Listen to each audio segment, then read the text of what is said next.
You guys can hear us, Jai. Here we are, Satsang, March 16th. And we have our participants. You guys there, this is going to be fun. So just a moment ago, we had a little settling, sinking, centering. So maybe we'll just close our eyes again, just with the folks that have joined us. Okay? And allow yourself just to kind of drop back in.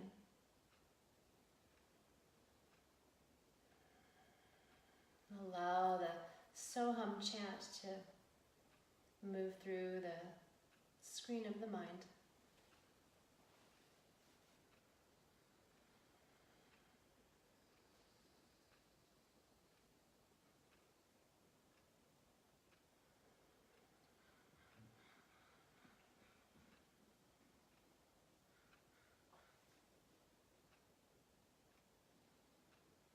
And again, bring your hands to your heart center.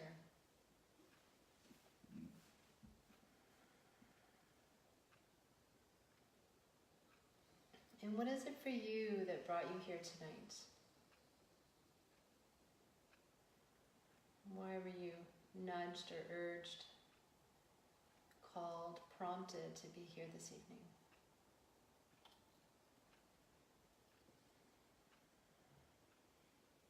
And if you don't know, that's okay.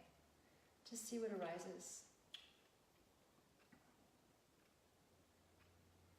And then as you're ready, open your eyes. Great.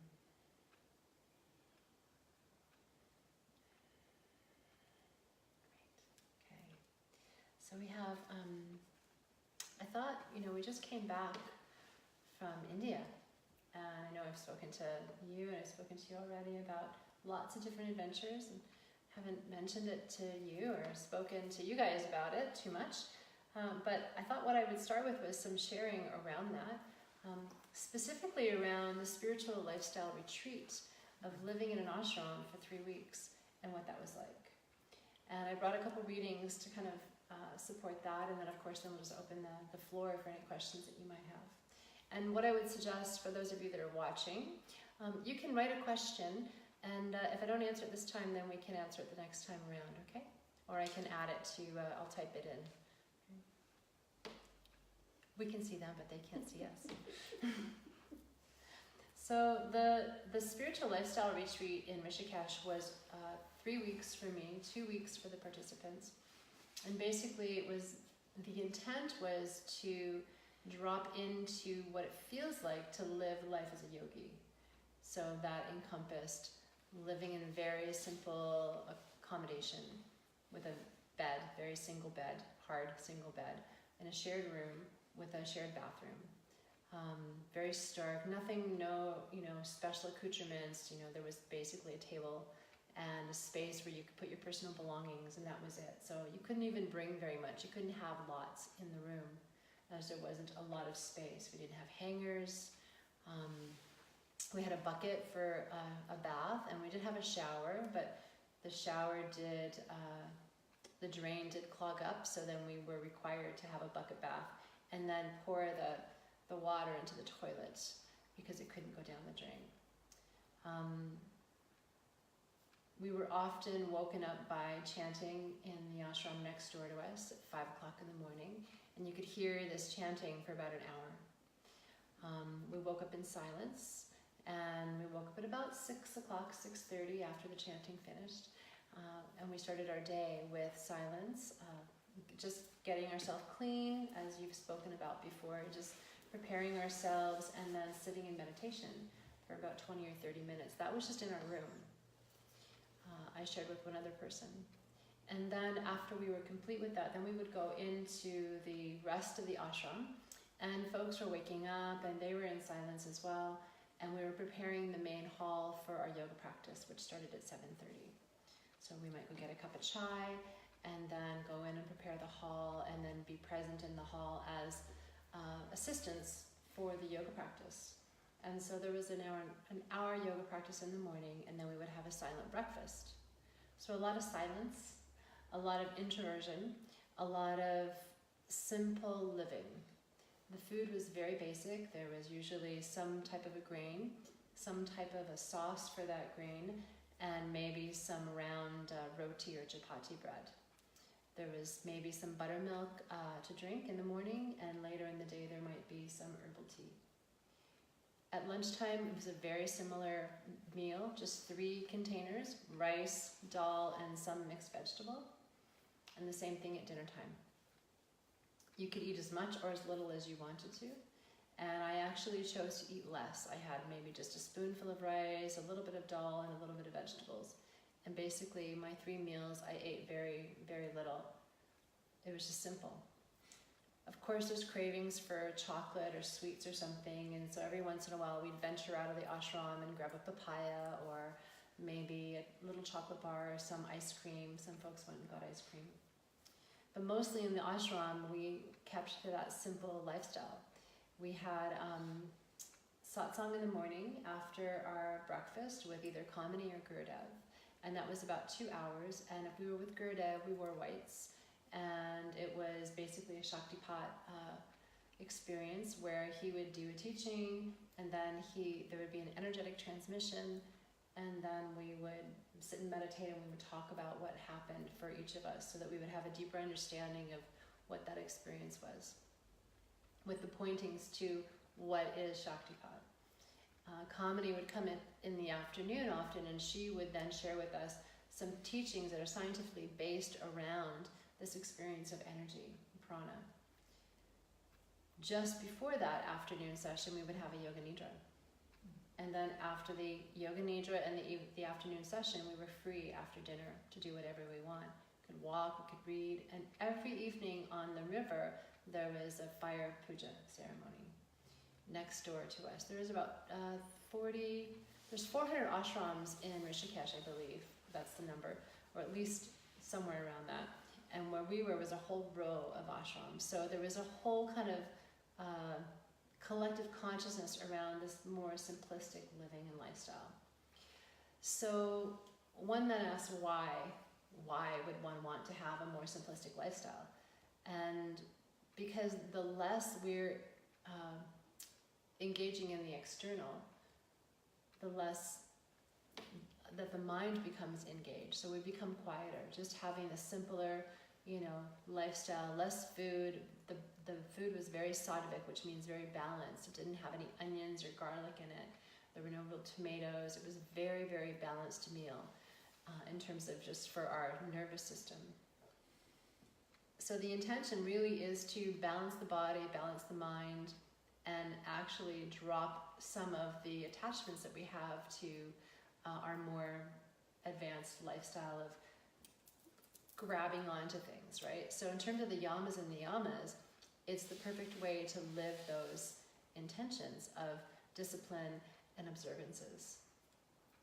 So that was the intent of this spiritual lifestyle retreat. And so what I came away with was a feeling of not how can I bring that into my life, but just feeling that actually in my life. So feeling that in my desire to be quiet when I'm eating, to be quiet when I'm sitting, to actually be more introverted, to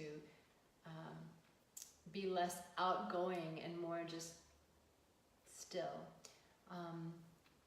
Just noticing that the natural propensity inside of me to maybe want to reach out, but then also feel that established stillness inside that just calls me to remain still and not to follow that propensity that goes towards some external activity or distraction. The desire just to, the calling just to sit and meditate more, or to write, or for pranayam, things that are just naturally coming. So that's what I noticed for me after this experience of 3 weeks being in an ashram.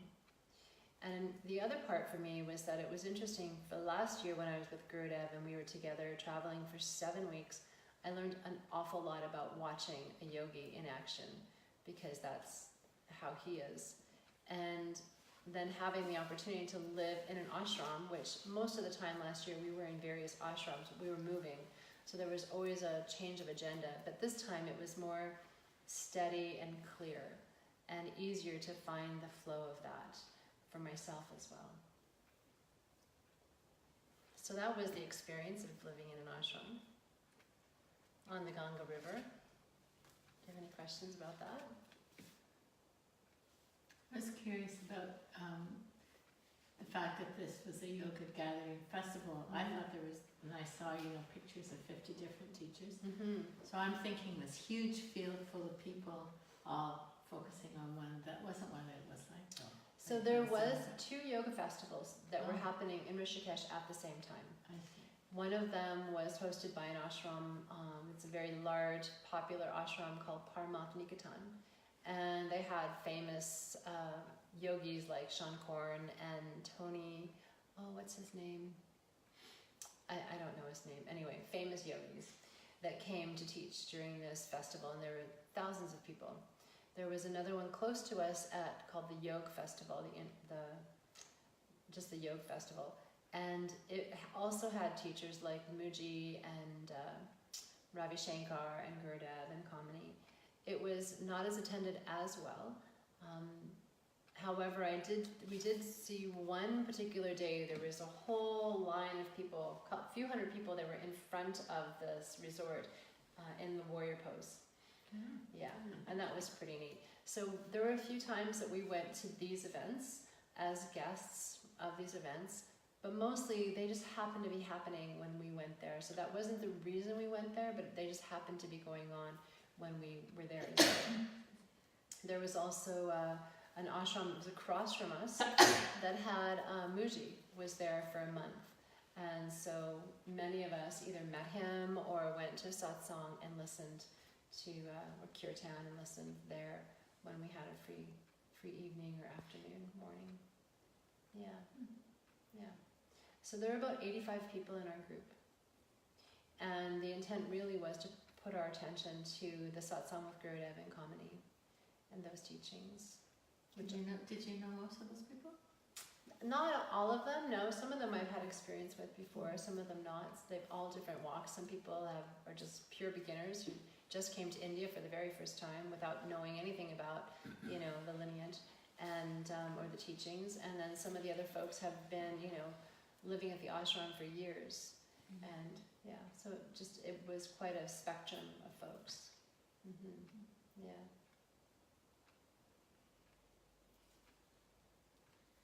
Okay. So maybe I'll read to you a little bit from something I wrote.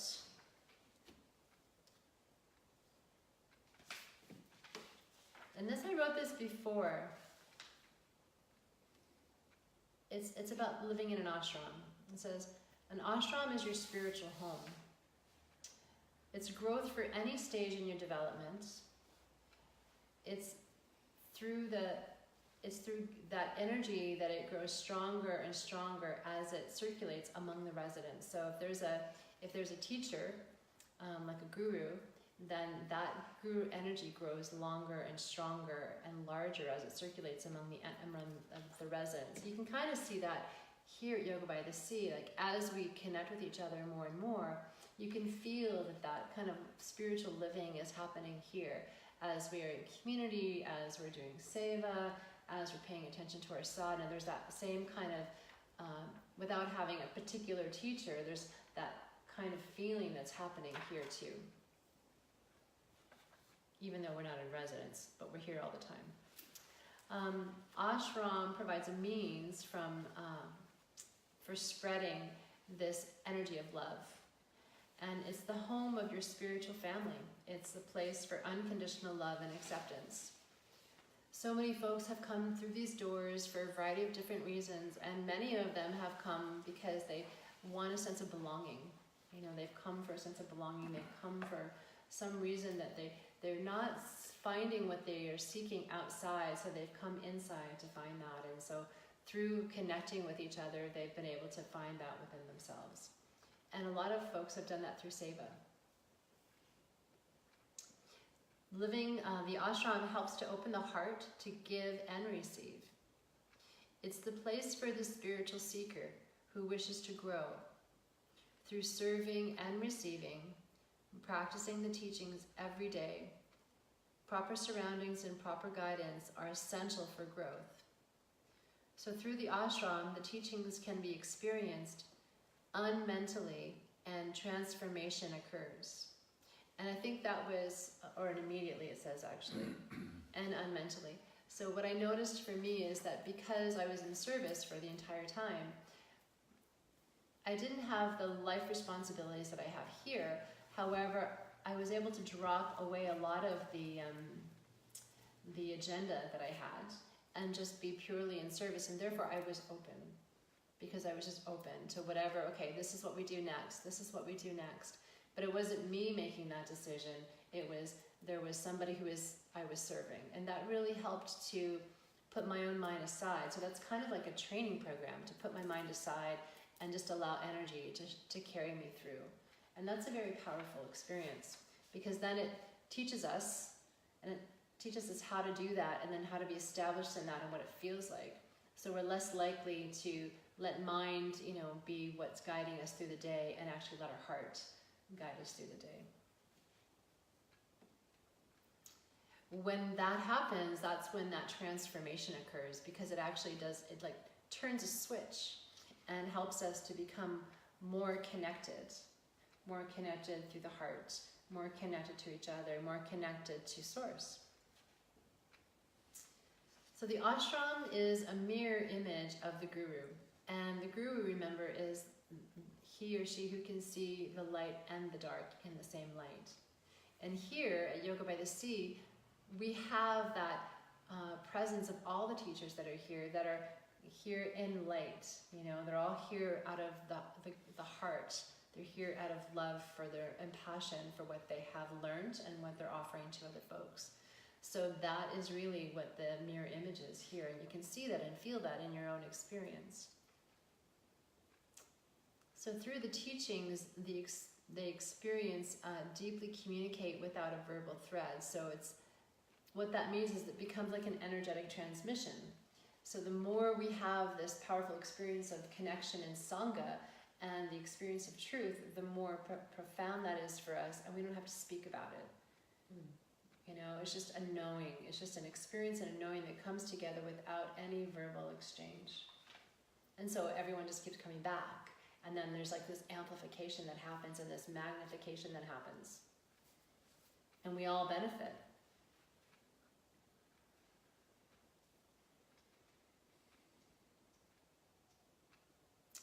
And then finally, what I wrote is that disciples or students can fully understand the Guru's wisdom and love, and the truth, the eternal truth, can only be discovered through this experience.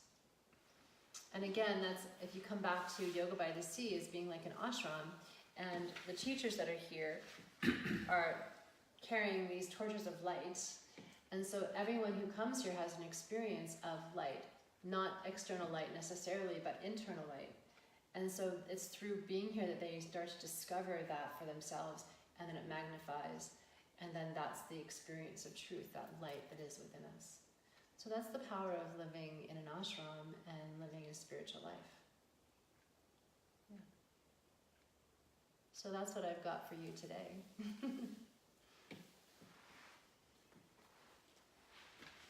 Well, I've been in a few conversations with people who think that Yoga by the Sea should become a gathering place where people could live, like buying land, like getting really serious about it. Yeah, so interesting idea. That seed keeps popping up, so we'll see if it does, doesn't it? Yeah, it does. There's been a few people that have mentioned that to me lately. Yeah. But we'll see what happens, right? You never know. You never know. Those prices keep going up.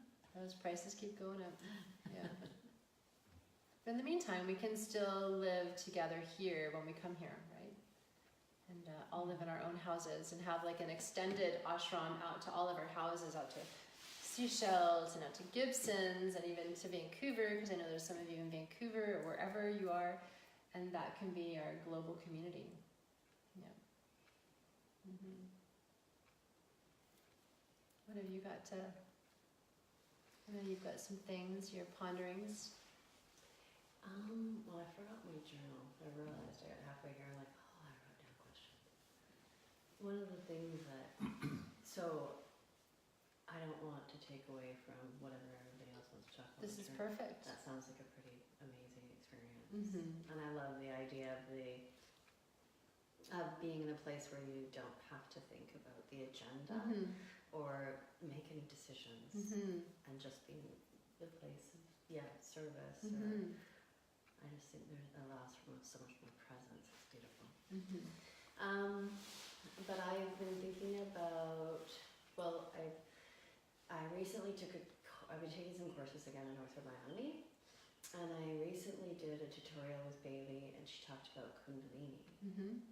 And she's able to tap into that in the body and discover blockages and pockets, Mm-hmm. and then work that from that kind of orthobiome Mm-hmm. place. And I'm curious about that. Like, sometimes I just want to revisit things you've talked about before, and I know you've talked about Kundalini before. Mm-hmm. So that was one thing, and then the other piece is in trying to learn more or delve deeper into the chakras, Mm-hmm. right? And I'm pretty sure we can connect those. Pretty sure we can. Yeah. Yeah. So that's what's popped Okay. up for me over and over again the last month. Mm-hmm. The other piece is it's spring and it's coming on spring, and the days are getting longer, and I'm just having a recognition in myself that I need to balance my prana a little, because I tend to spring forth and motor on, and I've really come out of a place of deep introspection and hibernation this winter, and I think probably planted a bunch of seeds, and I don't want to miss the buds Right. before I bloom. Does that make sense? Sure. It's interesting because what you said about springing forth is a natural propensity we have as humans. You really can feel that in the springtime. You could, like today, we really felt that in class. There was just like this kind of revving up. I mean, it was a beautiful day, and even though it wasn't warm, there was just like a spring is coming, you know, just that feeling. And it's really natural to have that propensity to move forward and spring forward. And as you say, kind of burn ourselves out just from that. So one of the pieces that I also felt when I was away was the connection more deeply to prana, because it was a Shaktipat experience the whole time, all the teachings. And so what that means is like paying attention to our own prana and how we can actually manage our prana, right? So pranayama, managing our prana. So one way is through breathing practices, through asana. So it doesn't have to be a vigorous asana practice. It doesn't have to be a vigorous pranayama practice. But what I find is really balancing is sun salutations. Not fast, but slowly, right? And you can add in pieces, you know, to it. And the alternate nostril breath. And just that, because it'll give you that balance. And if you just bring in 10 minutes of sun salutations and 10 minutes of alternate nostril breathing into your day-to-day life, you'll notice that it will start to balance itself. That there won't be that propensity to get stuck in those places. There won't be that propensity to spring ahead and overdo it and burn out. It'll be a natural balancing that will happen. Okay. Yeah, so that's what I would recommend. Okay. Yeah, for everyone, because both of those practices are balancing right and left side, right? They're very linear, and they're balancing the right and left side, which is exactly what we want for integration. On the Kundalini piece, so you're right, years ago we did talk about Kundalini, and so now, jumping ahead, there's probably some new information and a deeper understanding from where I'm sitting. So there's a prana awakening, where the prana starts to awaken, and then there's actually a Kundalini awakening. So there's two different experiences. Prana awakening is you're starting to feel the prana moving through your body, through tingling, vibration, different types of maybe tears or sounds or something like that. And a Kundalini awakening is you can feel that awakening through the spinal column all the way up through the crown gate. Okay. Sometimes a Kundalini awakening can be very shocking to the system, because it's almost like a coin flips And you were like this one day, and then all of a sudden you're like this the next day. And what I mean by that is that it's kind of like everything that you've experienced just does a flip. And it can feel like you've gone from the known to the unknown without any preparation or any rhyme or reason. And in the meantime, your whole body is going through a transformation as it processes this energy that's moving now from the base to the crown of the head. Okay, so Kundalini awakening is rare, actually, but not so rare. But prana awakening is more common, and a lot of folks feel prana awakening in their body. So you probably have felt that just when you felt some tingling in your hands from doing body work, right? Or if you're sitting and you can feel a little swirling happening through the spine, that's more of that Kundalini kind of feeling.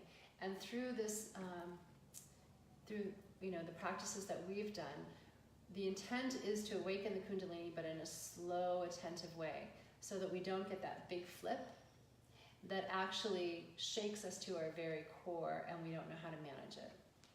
Okay? Because it can make Kundalini awakenings can make people crazy. Because they don't know. Because they don't know how to manage their prana.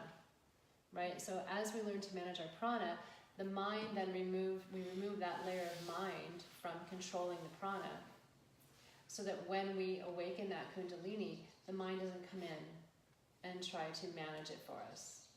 Okay. Do you understand that? Yeah. Okay.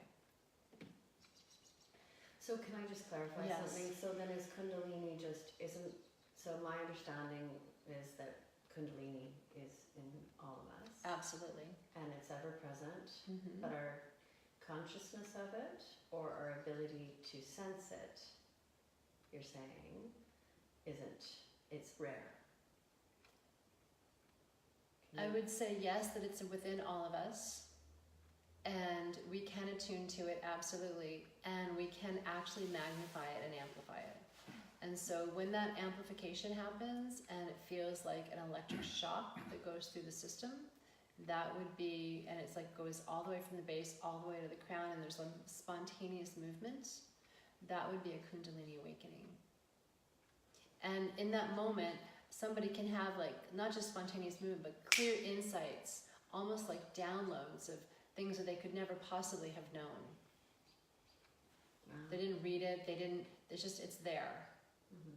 Where a prana awakening, which is like a softer kind of experience, is starting to amplify the prana body, starting to magnify the prana body so that it actually becomes more, we become more established in that and less established in the mind.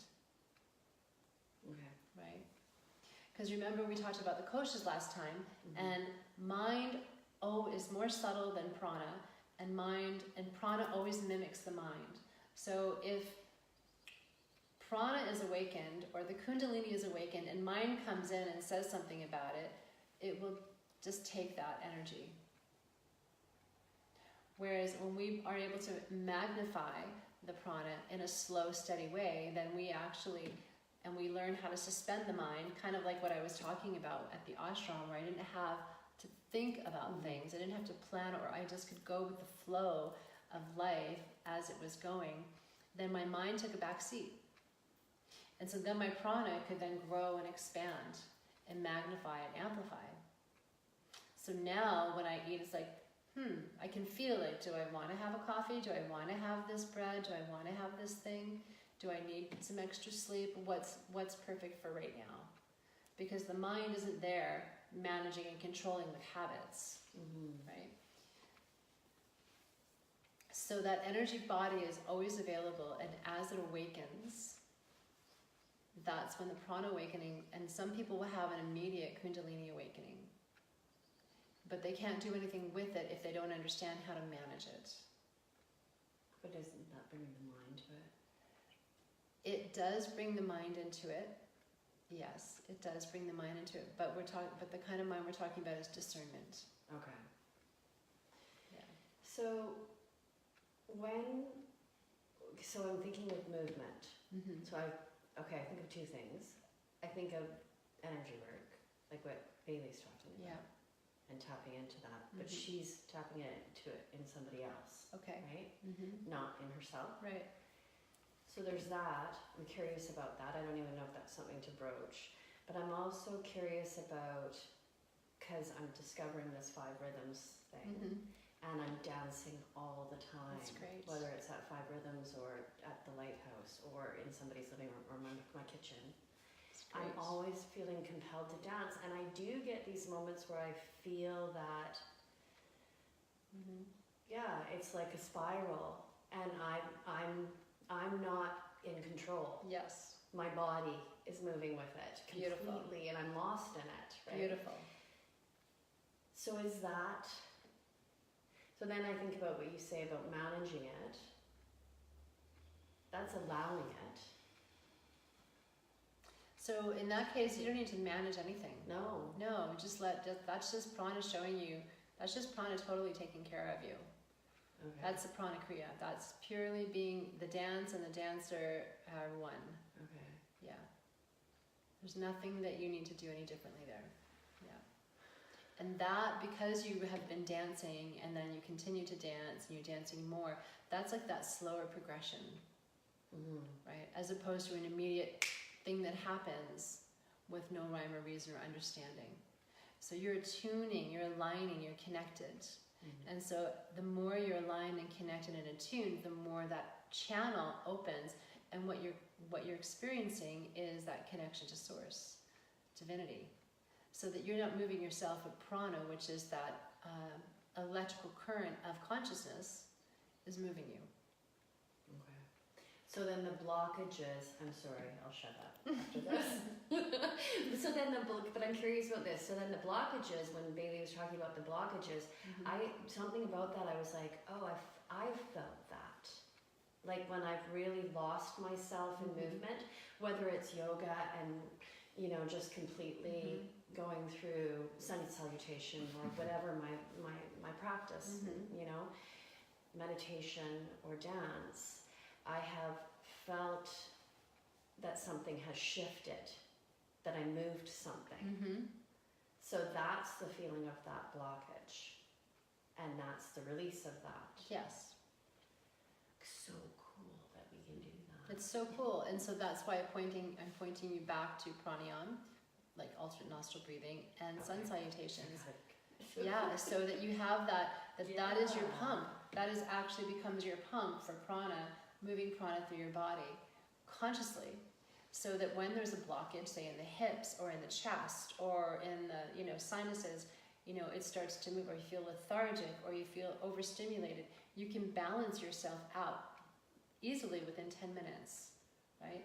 And then that will have more, you'll have a greater accessibility, whether you're dancing or whether you are walking or whether you're, you know, whatever, working with clients, whatever you're doing, there'll be a greater accessibility to that prana all the time.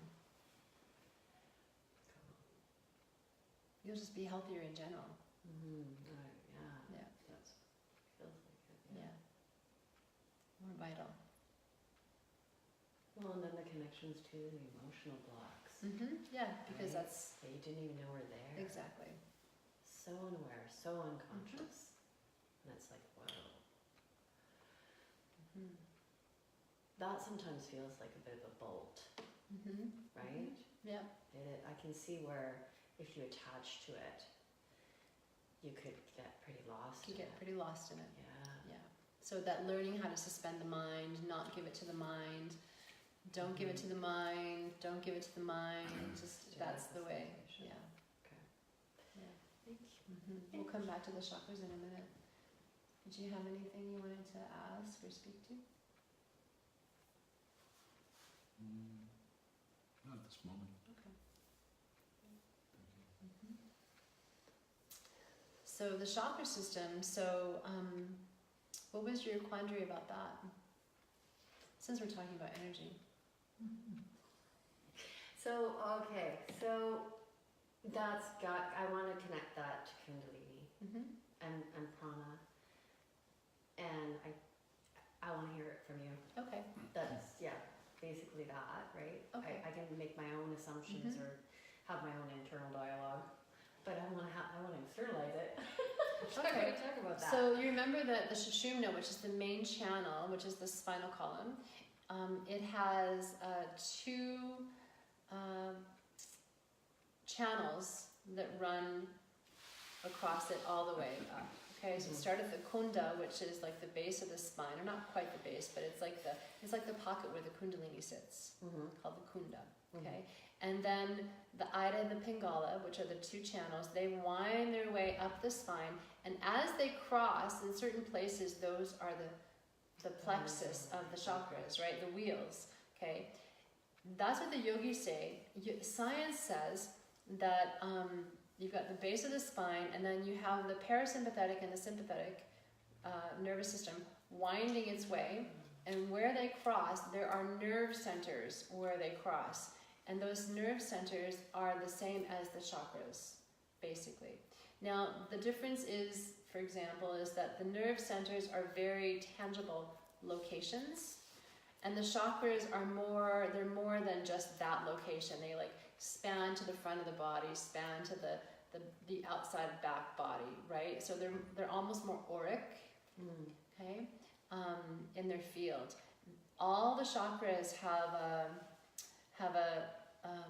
different levels of kind of density, so, and movement. So the lower centers, like the root, which is that base of survival needs being met, you know, like food, shelter, and water, and sex, like procreation. Just that very basic living is in the lowest chakra, the red earth chakra. And then the next one is in the sacral plexus, and that's related to the sacrum, right? And so there we have the relationship to self, relationship to others, starts to be developed around 9 months to 18 months, where we start to realize we can move away from our parents. And then we're like, oh, I can move away from my parents. Oh, look, they're over there. There's that kind of that sense of separation starting to happen, right? And then we become a little bit more like, well, how do I need to fill myself with something because I'm not whole because my mom or my dad are over there. What do? I fill myself with some kind of addiction, some kind of something that's going to appease that sense of separation, okay? And then we go to the third chakra, which is in the solar plexus, and that's related to physically, like around the thoracic, T12, around that area, and then also the main organs, right? So the main organs of the abdomen, the stomach, the diaphragm, that area. So those, you know, main life-giving organs. And when we find our way to, like, developmentally to that chakra center, it's more around ego, that stronger sense of I am that, not I am that, but I exist, and I have to take care of myself. So I'm going to manage and control everything so that I can take care of myself, kind of feeling, right? So then there might be some anger or manipulation or things like that that are kind of caught in that area, and also creativity, right? That's where we create manifestation from, is the solar plexus. So those are the biological centers that are natural to our humanness. All humans have it, and that's part of just like some of us just live in that place of desire and basic survival and managing and controlling. Okay? Then there is a bridge between the solar plexus and the heart. And that bridge is when we take that quantum leap into the spirit life. And humans also have that natural curiosity around faith, around God, source, and love, right? So we take that leap from the solar plexus area to the heart center.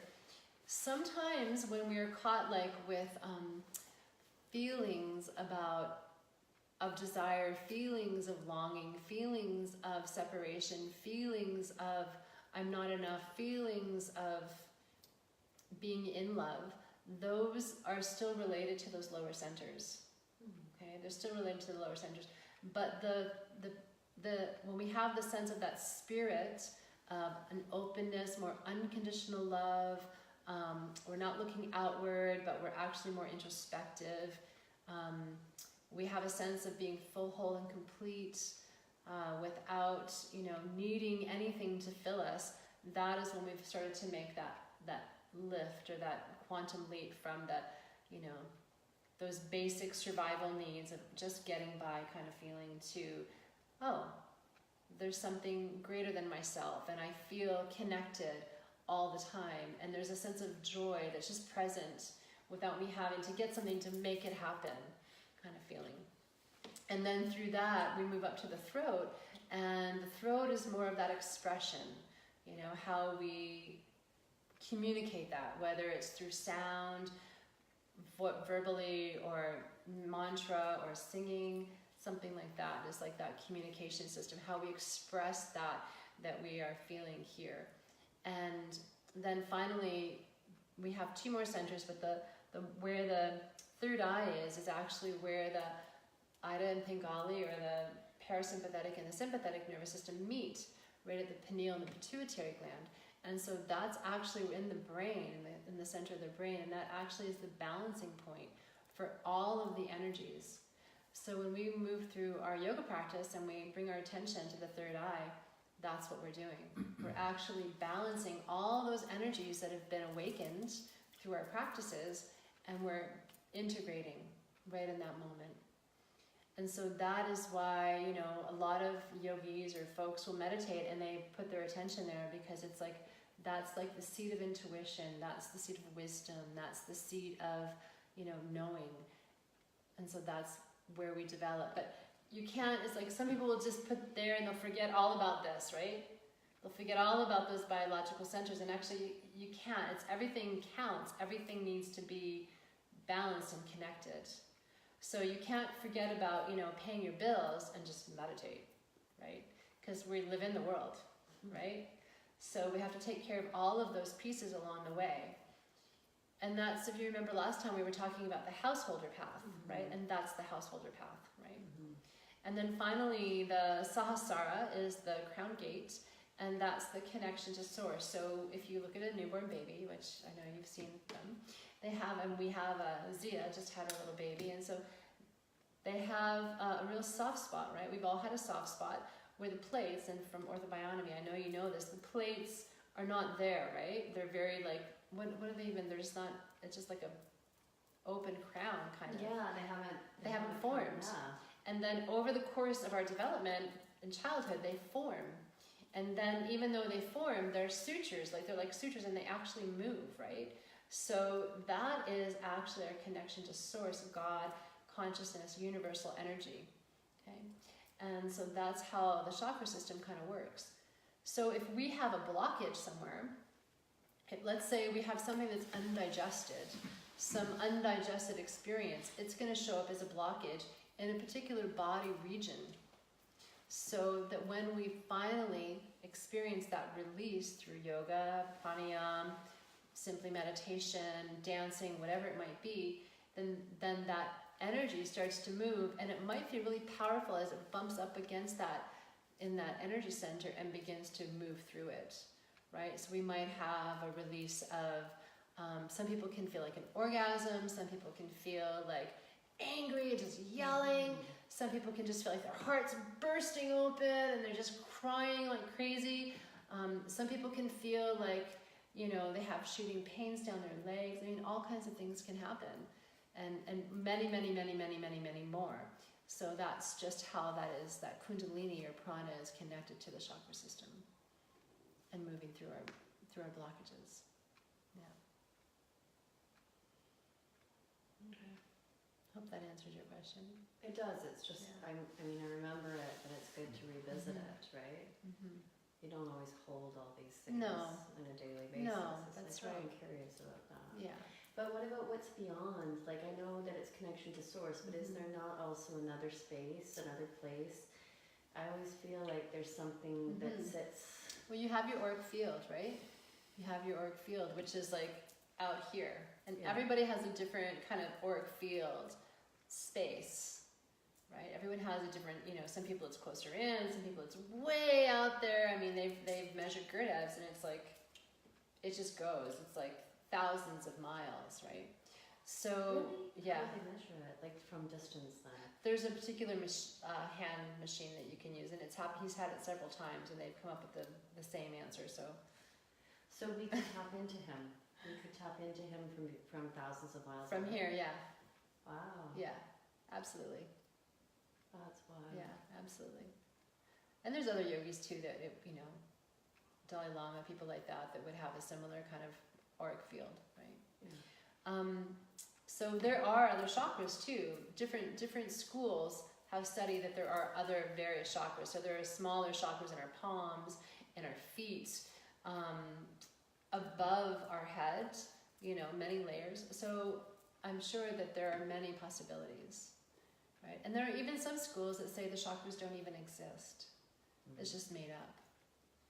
So, who knows? But you have to go with what you sense is true in your own knowing. So anytime you can actually cultivate that expansion of, or amplification and magnification of your energy body through the tools and techniques of yoga, and simply bringing your attention to what's happening now in the present, that will give you the clue and the information, the knowledge that you need to discern for yourself.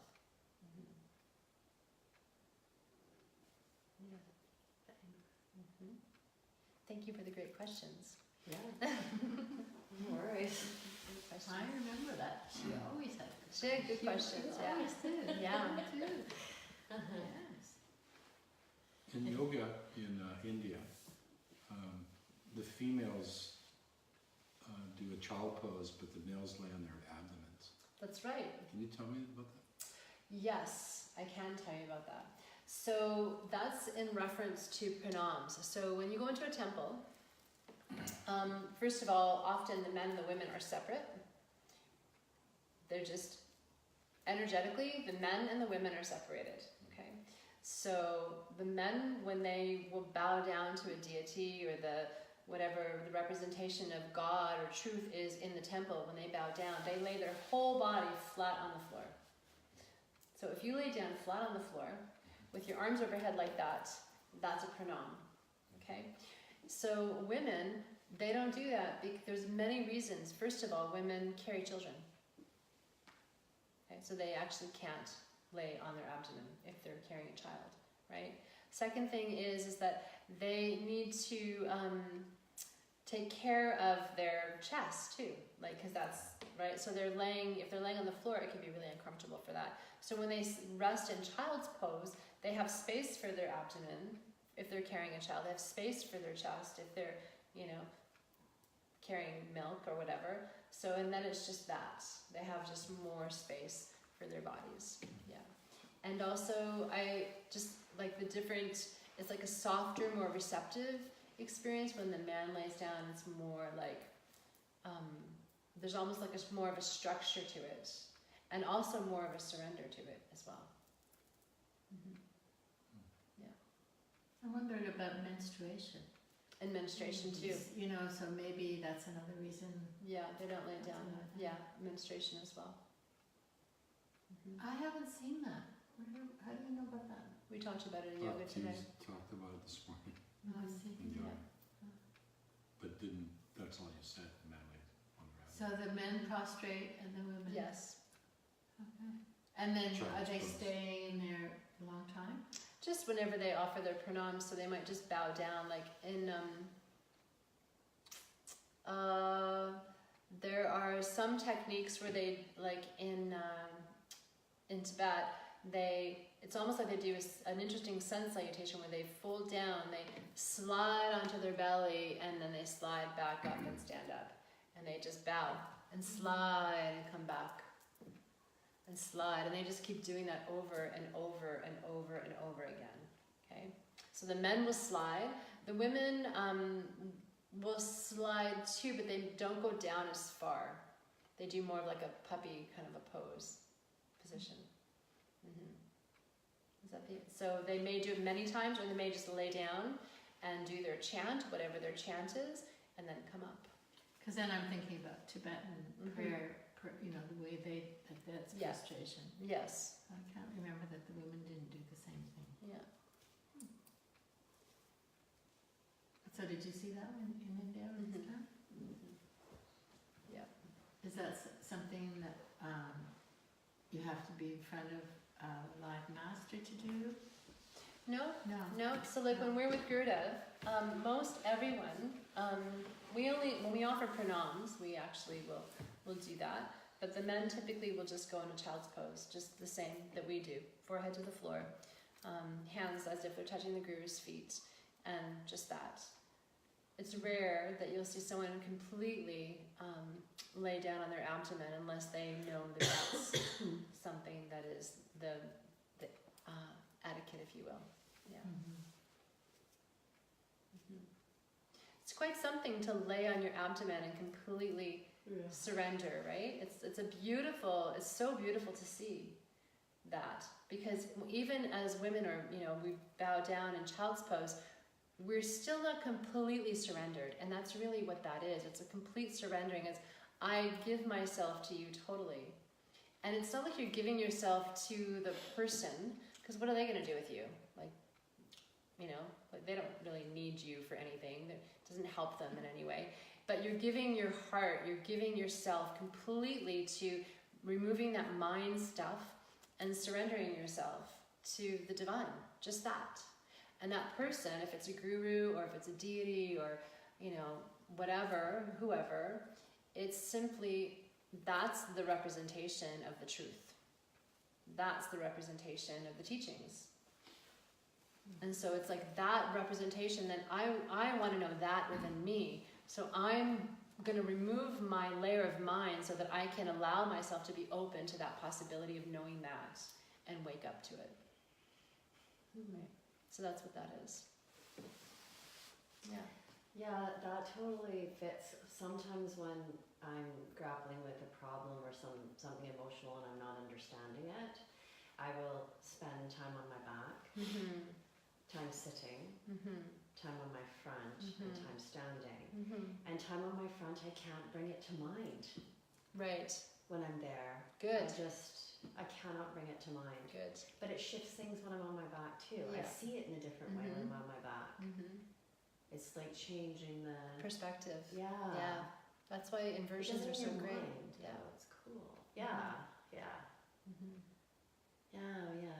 I don't do inversions. I need to do more inversions. Well, I do, but I don't bring it there. I should do that. You could just take it wherever you want. You can totally take it wherever you want. Yeah. Yeah. But that whole surrender thing, like, okay, I don't know what else to do with this. Here you go, I'm giving it away. I'm going to give it to you. Yeah, get out of the way. Because the answer's there, we just can't see it. Because we're looking like this. I wish I could figure this out. And the whole time, the answer's like right here. And you're like, God, I wish I could figure this out. And I'm going to think myself into the answer. But we can't create the answer with the same mind that created it. It just doesn't work that way. Because the mind doesn't work that way. Sure, we can solve a math problem, but these these different types of quandaries, it's like you have to just wait, and it's like you have to wait and just let it kind of pull itself apart, because we're entangled. So then when you lean back, it just starts to kind of pull itself apart, and then it begins to become more clear. It's like the water is murky, and then it starts to clear up, and then you can see more clearly. But if we're leaning in like this and keep stirring up the water, when is it going to clear up? It doesn't work like that. No. I can totally pull that too into working with kids. Right. Because people often will want me to talk it through, and I'm like, I don't think that's going to help. No. Right? And if you follow the wisdom of the child, they know what to do. They certainly do. And they want it comes from their body, or it comes from lying in the grass, or it comes from, putting their feet in the water. It's not ever, let's talk about this. It's never that. Never do they choose that. No, that's true. So a little bit more connected to that raw sensation. Absolutely. Of it, right? Absolutely. Yeah. That starts to shift in their teens and their early 20s. Actually, those densities start to land more. They try to figure things out. They're trying to fit into society's, linear ways. But trusting that, when you see a child, they know, they'll show you the way. And then that childlike nature, what was it that Jesus said?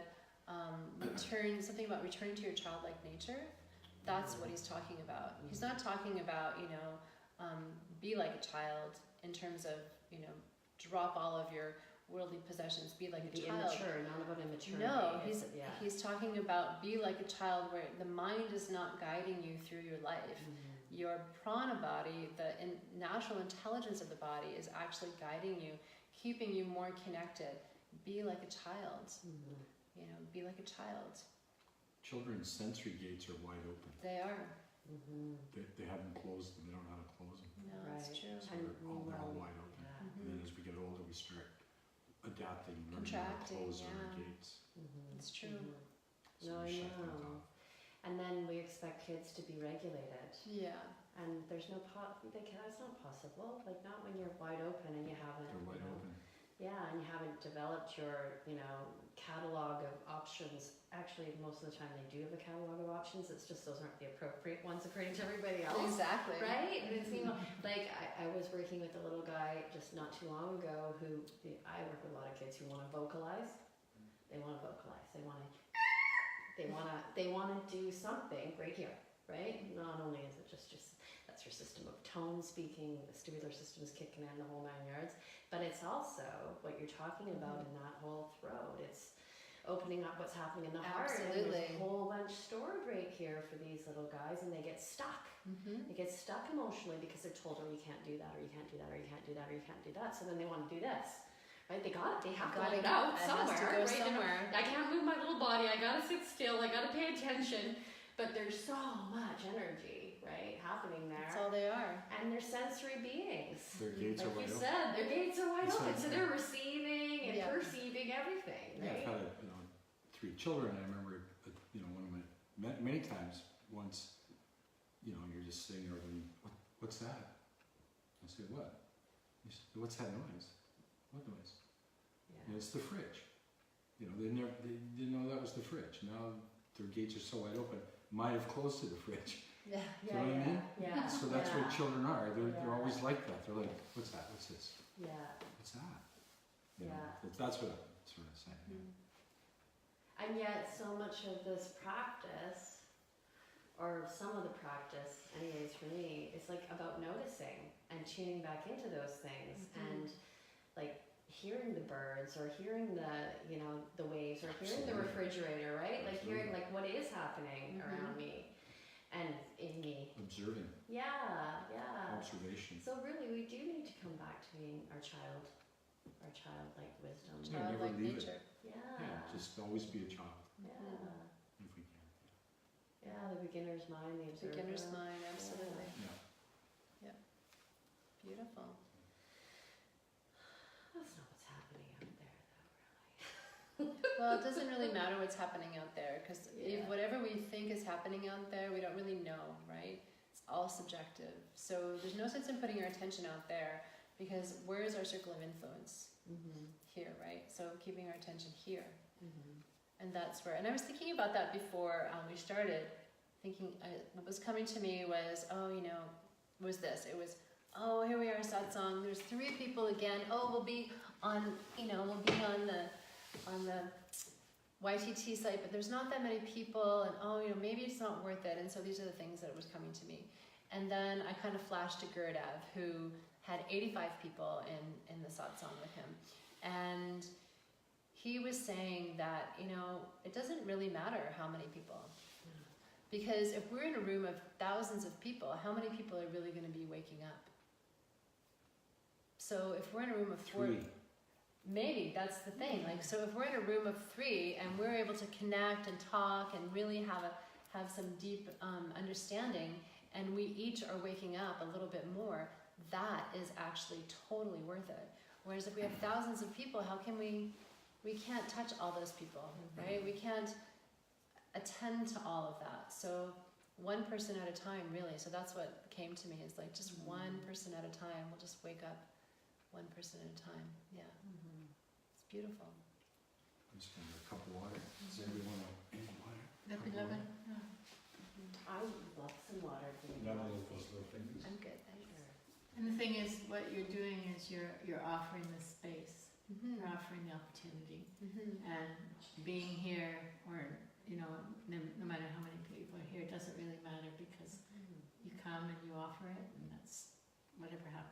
Exactly. Yeah. And that comes back to that idea of ashram, you know, and the spiritual family and the spiritual life, and what is that? And for, let's say this is just then for me, right? For me to anchor myself in the teachings, to actually, you know, consider what is ashram, what is satsang, what is, Thank you for you know, kundalini, what is prana awakening, all of those things. So it actually then anchors all of these teachings for me. And then whoever happens to come along and go, oh, well, tell me about that, or tell me about that, or let's talk about this, or can we explore that, or this is the pondering I have around that. Then we get to like pull it apart and chew it over a little bit, you know, and it just then inspires more of that for all of us. Yeah, and then that actually is in the space. You said you're okay, didn't you? I said that would be lovely. Oh, did you? Then I thought, well, maybe they're not enough cups up there. That is 3 quarts. We're having a little break. While we're having a little break, I'm going to see what little questions there might be on here. I got my glasses. Let's see what it says. Let's see what it says. Good question. Okay, let's see. Hold on. Gotta find out. He filled Roberts Creek with his energy. I've experienced no one showing up to my classes. For me, it's showing up. Wait, let's see. Okay, hold on. I'm just going through. Boy, you guys, lots of questions. Okay. So blessed to catch this when I can't be there. Thank you. Hi, April. Hi, everybody. Okay, hello. Tessa's watching. Oh, you guys are all watching. Get your butts down here, you guys.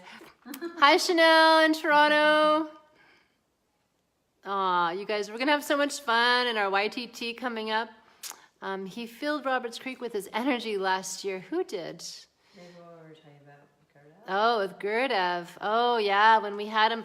I've experienced no one showing up to my classes, or for me, it's showing up. That's perfect. Yeah. And April says, I haven't thought about one yet. Smiley face, no questions yet. And then Chanel's got lots of hearts, okay. Mwah!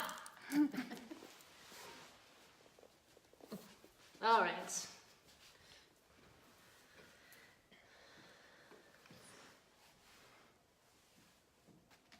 So maybe I'll just read what I found in these books.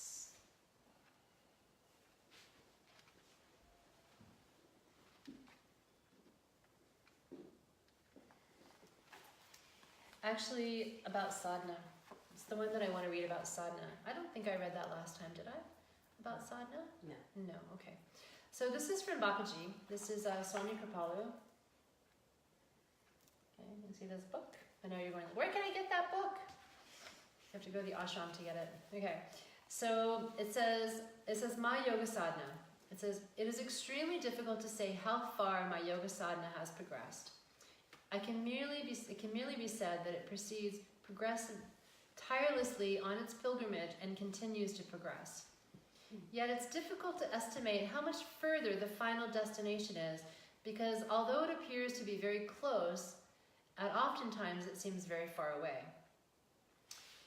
So the yogic scriptures say, while the sadhak, who is the spiritual seeker, still awaits the attainment of samadhi, which is that absolute blissful state of no thought, no being, no, universal, timeless, unchanging, he is an incomplete yogi, because he hasn't mastered union all the time, right? So only when he becomes so engrossed in yoga sadhana that he forgets even his desire for this goal does he accomplish samadhi and become a yogi. So, right? So samadhi is that union, right? That absolute union. So when you were talking about the dance and the dancer, they disappear and I become one. I merge into that experience. It happens, but then it goes. It's fleeting, right? So what the scriptures are saying is when it no longer is fleeting and it doesn't go away anymore, you're there, right? That's that final attainment of samadhi. But as we talked about last time, we're in the world and not of the world. So we can't actually be in this human existence and be in union. It's not possible. We can have moments and glimpses and experiences of it, but we can never stay there because we live in the world of polarity, right? We live in the world of polarity. However, most of us are living in the world of duality. So coming back to your question around the chakras are living in life of duality. The lower centers are in duality, right? When we make that lift or that jump to the higher centers, that more spiritual life, then we are moving towards polarity, where we're not in conflict. You know, we're more open under more conditions, with less conditions, and we're able to speak, you know, the truth. Not the truth of this is what I believe, but the actual truth, right? The truth. And live in that truth. And so then there is that perfect polarity. And there will be moments when we're in maybe yoga nidra, where we have that momentary experience of samadhi, but again, it's fleeting, it goes away. So the yogis, like Babaji, that was his sadhana. He wanted to go to samadhi. He wanted to be in samadhi. He always wanted that. And so he spent his whole life moving towards the day that his physical body disappeared and he actually was completely liberated and free. He wanted to be that while he was alive. So there were definitely that time where he experienced those moments of merging, those grew and expanded.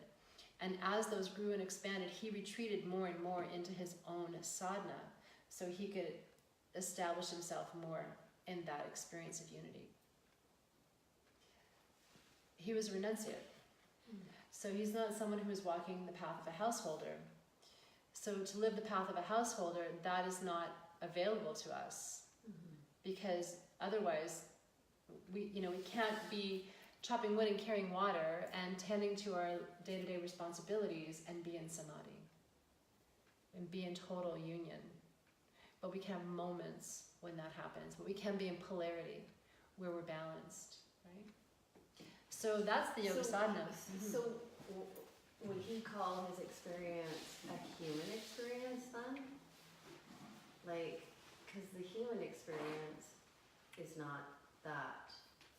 Because we're embodied and we're part of this world.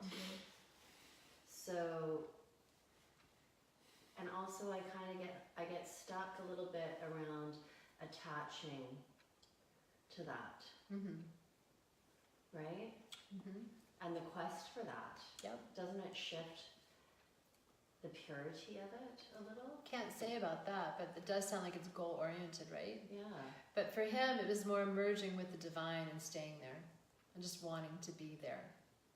It was like, I just want to be one with the divine all the time. And so how do I cultivate that? But that also sounds like a lot of drug addicts I've worked with. Because it's that altered state, right? Right. It's that altered state. Yeah.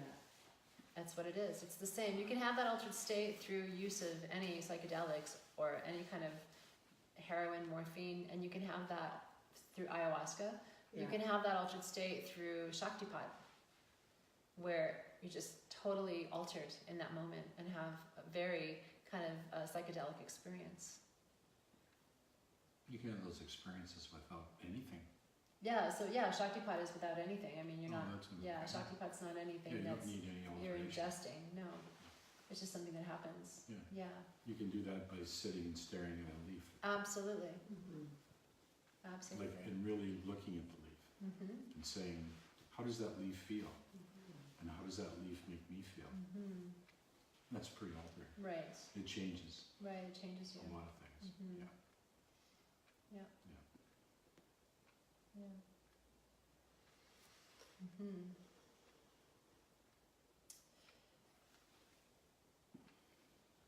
Yeah, so that's just kind of what that was. So just what is sadhana? So sadhana is continuing to investigate, continuing to use the tools and techniques of yoga, meditation, pranayama, to awaken your prana body.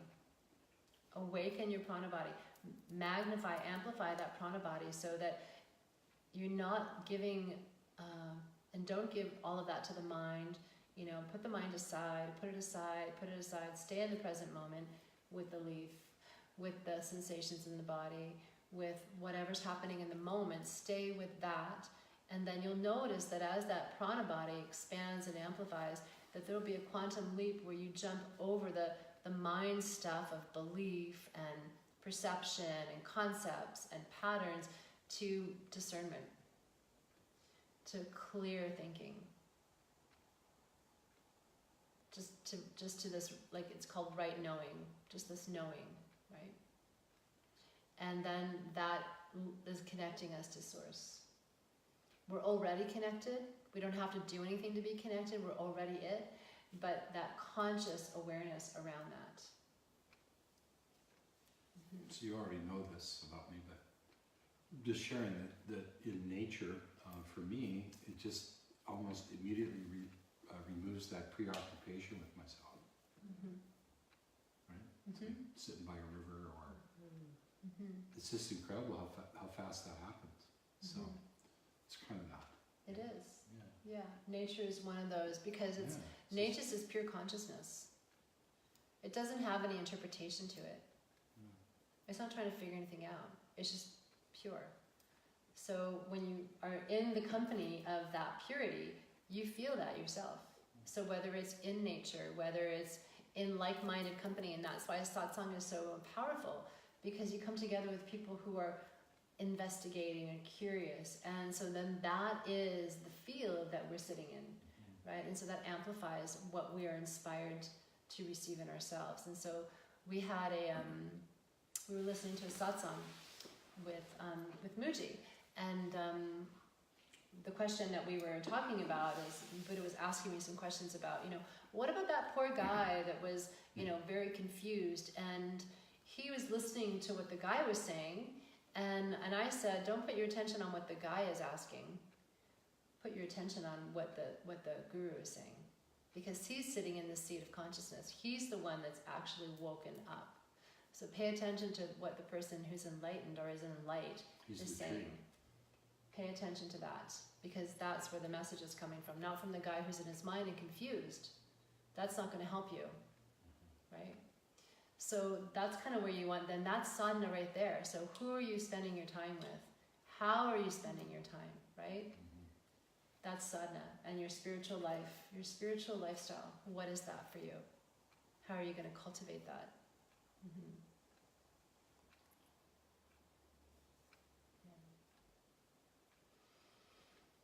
Shall we meditate for a little bit? 10 minutes or so? So for those of you at home, if you're still watching, and I know you are. You got the hockey game on. You I can, know, I can hear it. The sound. You can just make yourself comfortable as well. And we'll just sit for about 10 minutes together in Sangha. And whatever it is that stood out for you tonight, you just let that soak into the fabric of your existence.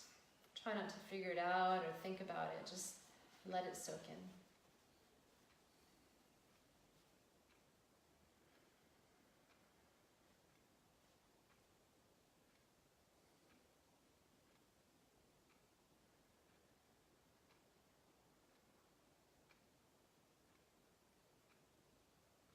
And just relax.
See you again next time.